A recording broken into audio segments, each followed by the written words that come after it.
ये कहानी है लक्ष्मी की, जो सेठ बलदेव सहानी के घर की लक्ष्मी थी। लक्ष्मी के 3 भाई थे, जो गांव के साहूकार थे। तीनों के तीनों हट्टे कट्टे और तंदुरुस्त थे, और लक्ष्मी अपने तीनों भाइयों की जान थी।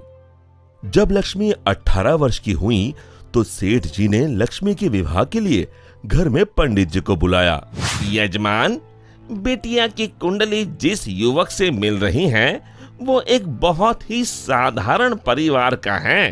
अरे उससे क्या फर्क पड़ता है, हम तो अपनी बेटी को अपने घर ही रखने वाले हैं, हमें तो घर जमाई चाहिए। लेकिन यजमान, मुझे नहीं लगता कि ऐसा कुछ संभव है, ये युवक घर जमाई नहीं बनेगा। तभी सेठ जी की बेटी सेठ जी के पास आई और उनके कानों में कुछ फुसफुसाई। उसकी बातें सुनकर सेठ जी के चेहरे पर मुस्कान आ गई। ठीक है पंडित जी, आप शादी की बात आगे बढ़ाइए। और फिर कुछ महीनों में लक्ष्मी की शादी एक बहुत ही साधारण युवक विमल से हुई। शुरू में दोनों की अच्छी बन रही थी और विमल की मां सरिता भी बहुत खुश थी। एक दिन सोते वक्त लक्ष्मी ने विमल से बात की। ना इस घर में ढंग का सोफा है, ना गद्देदार पलंग और ना ही टीवी। ए जी, आप मेरे साथ मेरे पापा के घर चलिए ना, वहाँ सब कुछ है। नहीं लक्ष्मी, अब यही तुम्हारा घर है, तुम्हें इसी घर में रहने की आदत डालनी होगी। उस दिन के बाद लक्ष्मी हर छोटी छोटी बातों पे विमल से झगड़ा किया करती। उनके बीच बात इतनी बिगड़ गई कि अब लक्ष्मी कभी बेलन तो कभी बर्तन फेंक फेंक कर विमल को मारती। विमल बेटा, ये क्या है, तुम दोनों ऐसे लड़ क्यों रहे हो? माँ, ये रट लगाए बैठी है कि मैं भी इसके साथ इसके बाप के घर में जाकर रहूं, घर जमाई बनकर। भला मैं ये कैसे कर सकता हूँ, और इसीलिए हमारी रोज अनबन होती है। एक काम कर, तू उसे अच्छे से समझा कि अब यही उसका घर है। अगले दिन फिर से लक्ष्मी विमल को अपने घर चलने के लिए जोर डालने लगी। आप मेरे साथ मेरे घर चलिए, आपको यहाँ गरीबों की तरह जीने की कोई जरूरत नहीं है, मेरे पापा के पास सब कुछ है। मैंने तुम्हें कितनी बार बोला है, मैं घर जमाई नहीं बनना चाहता हूँ। अगर आप खुद से मेरे साथ नहीं चलोगे तो मैं मेरे भाइयों से बोलकर आपको जबरदस्ती यहाँ से उठवा लूंगी। बहू की ये बात सुनकर सरिता को अपने बेटे की चिंता सताने लगी। इसके तीनों भाई तो इतने शक्तिशाली है, मेरे बेटे का क्या हाल होगा। ये मैंने क्या कर दिया, इससे अच्छा तो किसी गरीब की बेटी ब्याह लाती, कम से कम कोई आफत तो नहीं आती। अब सिर्फ बाबा जी ही मेरी मदद कर सकते हैं। सरिता बहुत दूर एक बाबा जी के पास गई और उन्हें अपनी पूरी दुख भरी दास्तान बताई।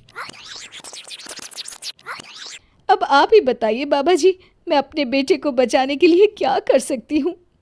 ये ताकतवर इंसान ऐसे ही होते हैं, हमेशा निर्बलों को दबाना चाहते हैं।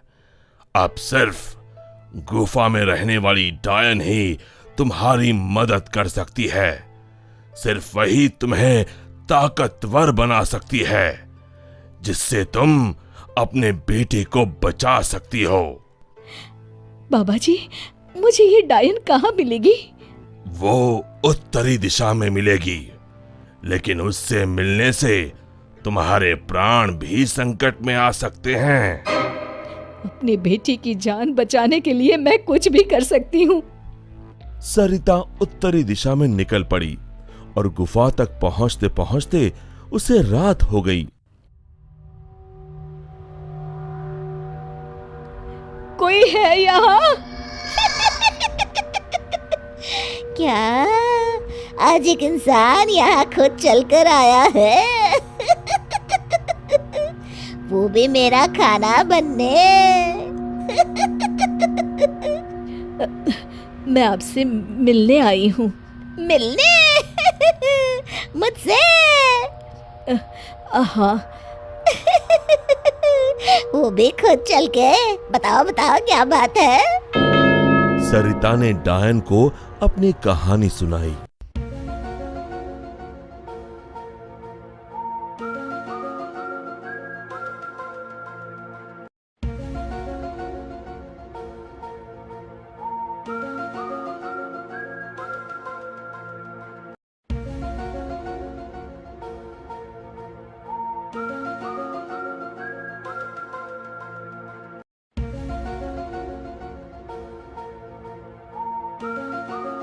उपाय तो है लेकिन बहुत कठिन है।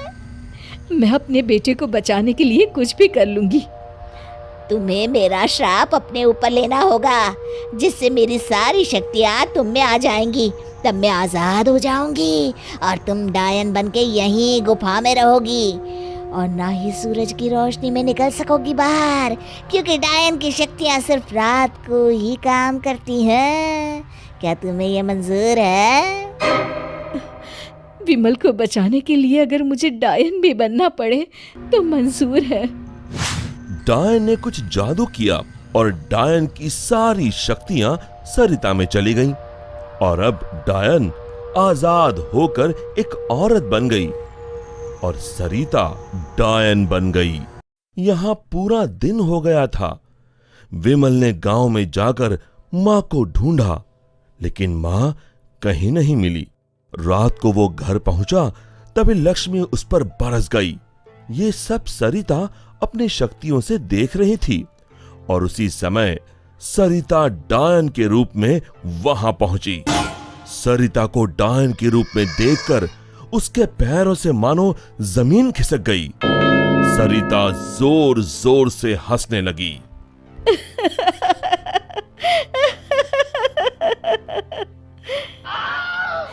आलतू जलाल तू आई बला को टाल तू, आलतू जलाल तू आई बला को टाल तू, आलतू जलाल तू आई बला को टाल तू, आलतू जलाल तू आई बला को टाल तू, आलतू जलाल तू आई बला को टाल तू। जैसे तैसे रात को लक्ष्मी सो गई और सुबह होते ही अभी अपने भाइयों को बताती हूँ कि आपने मुझे बेलन से मारा। लक्ष्मी दरवाजे से पांव बाहर डाल ही रही थी कि सरिता ने अपने हाथ लंबे कर कर लक्ष्मी के पांव पकड़ लिए। अब तुम इस चौखट के बाहर बिल्कुल नहीं जाओगी। एक बार फिर से लक्ष्मी बेहोश हो गई।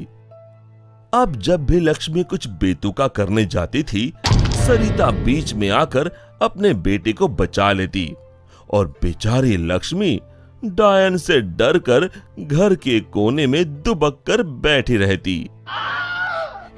आलतू जलाल तू आई बला को टाल तू, आलतू जलाल तू आई बला को टाल तू, आलतू जलाल तू आई बला को टाल तू।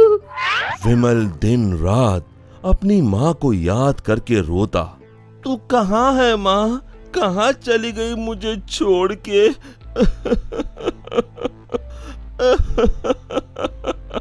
बेटा विमल, मैं यही हूँ तेरे पास, लेकिन इस डायन के रूप में। ये सब सुन विमल बहुत डर जाता है। डर मत बेटा, बस मुझसे तेरा दुख नहीं देखा जा रहा था, इसलिए मुझे ये सब करना पड़ा। ये सब पीछे खड़ी लक्ष्मी सुन रही थी।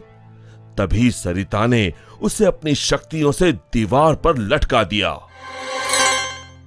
जा रही हूँ, मगर एक बात समझ ले, मेरे बेटे को परेशान करने की भी तूने या तेरे घर वालों ने सोची तो मैं यहाँ फिर आ जाऊंगी।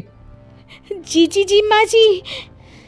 तभी तो कहते हैं, माँ से बढ़कर दुनिया में कुछ नहीं। माँ एक वरदान है जो अपने बच्चों के लिए कुछ भी कर सकती है। दोस्तों, हमें उम्मीद है कि आपको हमारी ये कहानी पसंद आई होगी। कृपया हमारे चैनल को सब्सक्राइब करें और सभी अपडेट्स के लिए बेल आइकन जरूर दबाएं। और हाँ, वीडियो लाइक और शेयर करना मत भूलिएगा। Bye bye.